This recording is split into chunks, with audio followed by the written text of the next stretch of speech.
You might have heard that live shopping is exploding. And I have to tell you, I have been on Whatnot for a couple of weeks now, and I see why it is.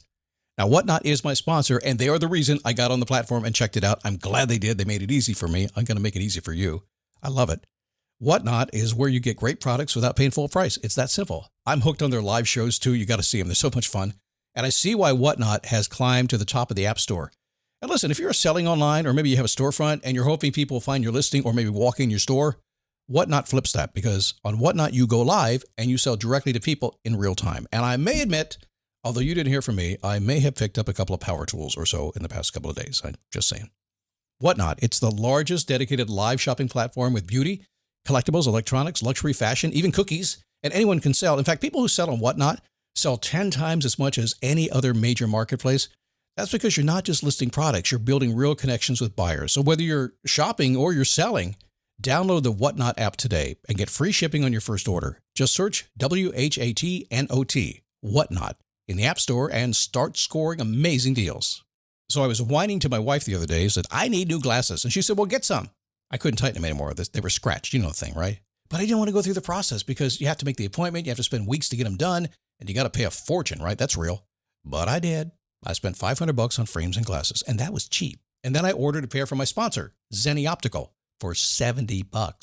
Zenni is an online eyewear shop, prescription glasses, sunglasses, blue light lenses, starting at under $30. You go to Zenni.com, you pick a frame, upload your prescription, and they ship it to your door. No appointment, no store, no upsell at the counter. And by the way, if you are saying, do I really need new glasses, or do I have to put up with one pair to do everything I need to do for the next 2 years? No, you can get what you want starting at under $30. And if you've never bought glasses online, don't worry about it. I haven't either. Zenni has a virtual try-on so you can see exactly how the frame looks before you commit to buying them, with no salesman looking at you saying, those look good, but these expensive ones would look better. No, you don't get that. I'm excited. I can't wait to get my Zenni glasses and tell you more about them. If your glasses are overdue for a refresh, now's the time. Go to Zenni.com/podcast and use the code podcast15 for 15% off your first order. The styles sell out, so don't sit on it. That's Zenni.com/podcast. Promo code podcast15. Well, how are you? Come on in here. It's good to have you here today. Thanks for stopping by. By the way, I have brought for you, evidently, a really raspy voice and a tight throat and some sinus issues as well. Don't know where it came from, but it's what we got today, so we'll make the best of it. I need a boost. I need a daily boost. I need a boost. I need a daily boost. Seriously, I have no idea where it came from. My wife said, you're just talking too much. I said, well, how am I going to know that? She goes, you should know when you talk too much. I said, I have no idea. It's me, Scott Smith. Good to have you here today. Thanks for stopping by. By the way, some good news for me and probably for you as well. After many, many months, in fact, probably a couple of years, actually, we've had a very old website, hardly worked in many cases, really old pictures and just outdated. And I just didn't want to touch it. I was bored with it. The podcast as well didn't really have to do the website. But one day I got embarrassed. I had to do it. If you've ever had a website that's been with you a long time, it's as big as ours is, you know that's just no fun. It's costly in time and money, and it's no fun. Well, guess what? We did it. New tech, updated everything, and it's live at motivationtomove.com. It's not totally fancy yet. It will be. Had to get the first iteration in, and there it is. So if you want the Perfect Week Planner or Notes from Scott, or you want to learn more about Face Your Passion or Operation Reinvention or whatever, even the podcast, go check it out. It will grow every single day from this day forward, but I wanted to let you know about it. So a few weeks ago, I mentioned something about being willing to change everything. I mean, get everything on the table and be willing to change it. It's funny, my clients were kind of 50-50 on this. And they're used to me kind of challenging their thoughts. That's what they come to me for, because I'm going to give them something to think about it's based in science. It's based on observation, but I'm going to toss it out there and see what they do. About half of them said, no, I'm good. And the other half said, yeah, I'll change anything.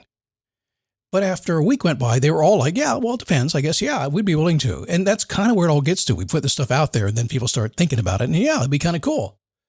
So this is not a goal-setting show, but let me start there. And then I'm going to roll through something and teach you kind of how to be yourself, some things you need to do these days in the age of AI. Yeah, a little clickbaity there, but it's hard to get discovered these days. So we got to be a little bit clickbaity anyway, but there's some cool stuff coming. So Benjamin Hardy, Dr. Benjamin Hardy wrote a book. It's called The Science of Scaling. Have you read it yet? It's worthy of reading. One of the cool parts about it is basically really advanced goal setting. I 100% agree with the science in this book. I've studied it a long time. If you're still studying theory of goal setting, what's that, 55, 60 years old now? Or you're still using SMART goals, which I just don't advise anybody to use. I know all the life coaches are going to scream at me right now. No, don't use it. The R in SMART goals says be realistic. You are going for mediocre if you do that. There is no goal that's worthy of going for that's realistic. When it's out there, you can imagine getting it, but it scares you just a little bit. That's how goal setting works. And that is not me saying it. That's not Benjamin Hardy saying that. That's science. That's how the brain works. Everything else is old. Don't try it anymore. I will not do that. I won't advise anybody to do SMART goals now. In Dr. Hardy's book, he talks about setting the scale. This is something that's so big it scares you, and you got to push and push and push to get to it. Most people I've worked with can't get to the biggest framing, as he says. They can't get there in one conversation. Sometimes it takes weeks of them thinking to elevate. You have to kind of break through a level and a level and a level to get there to see the whole thing. Regardless, you set the big frame. But the other thing that confuses most people, and which is why when I say put everything on the table, this is kind of where this comes together. He says raise the floor. Well, in his case, the floor means all the stuff you're not going to do. So if you want to go for a big goal, the only way you're going to get there is to get rid of a bunch of other stuff. Can't do it all. So you got to get rid of stuff. And that's the hardest part. Giving up what you think you need to do, what you don't really need to do. A lot of the stuff you're doing right now is in your way. I know. I'm just like you. It happens to me too. So difficult to get rid of the stuff so you can focus on what you want to do. That's where we set the framing for the show today. By the way, he talks about taking action too, but that's the easy part, right? Once you get it figured out, it's like, are you with me on this one? Yeah, if you just explained to me what to do, if I had the idea, if I knew what I was going to do, I just go do it. Action's easy once you know how to do it. Motivation becomes automatic. So if you could change something or everything, and you want to, what would it be? By the way, most people I know get feeling stuck sometimes over something. I've also found over time, and the science shows this to be true as well, and I've seen it in my own clients. If you found yourself suddenly free of responsibility, then maybe somebody gave you a lot of money, you get being a billionaire overnight, right? And you're just free.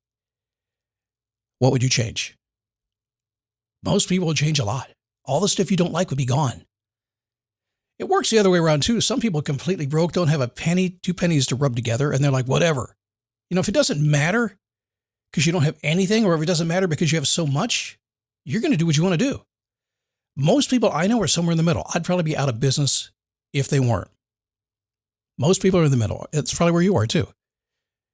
If you're a mom, if you're a dad, career, maybe sports, winning a game, something like that.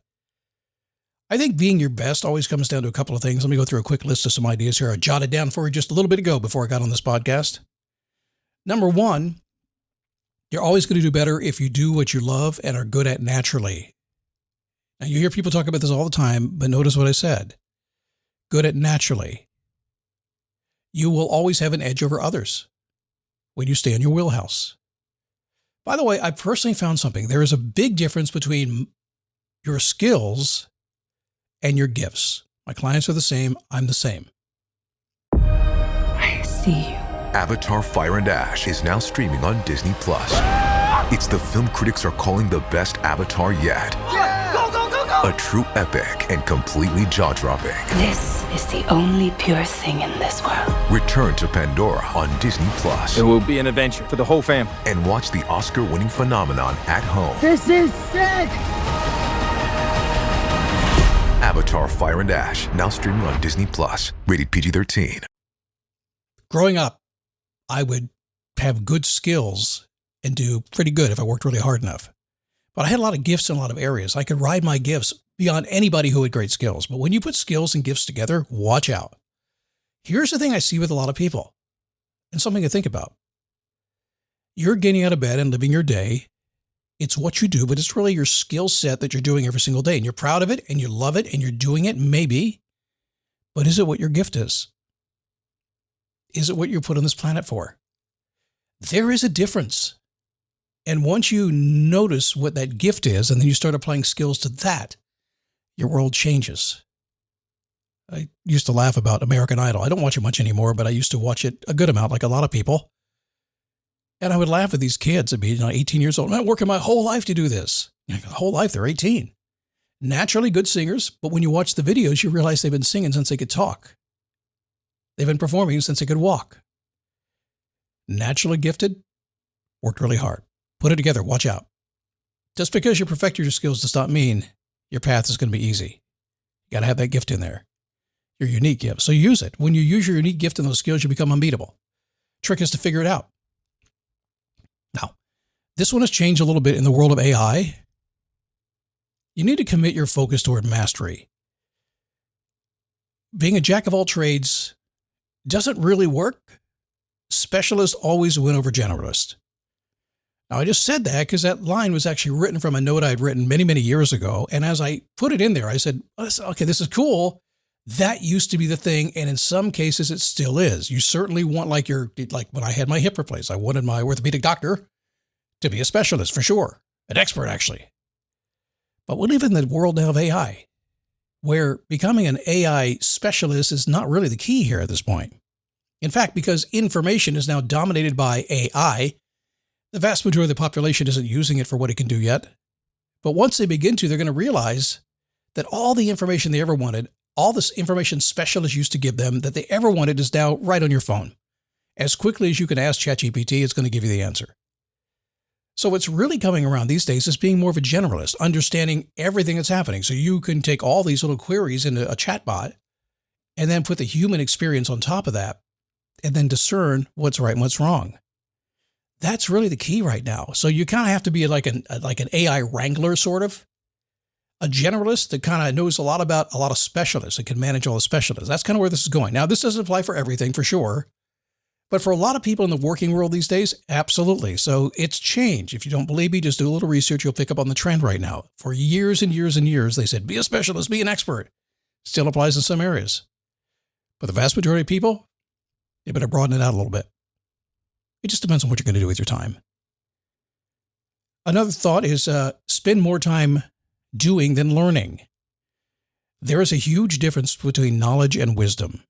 Huge. I used to work in the knowledge field all the time, but I studied so much. I studied constantly. I still study ridiculous number of hours per week. I just like doing it, but I don't get paid for my knowledge. And certainly in the days of AI, I really do not, because I will be on the phone talking to somebody and they're on ChatGPT while they're talking to me. I can't win.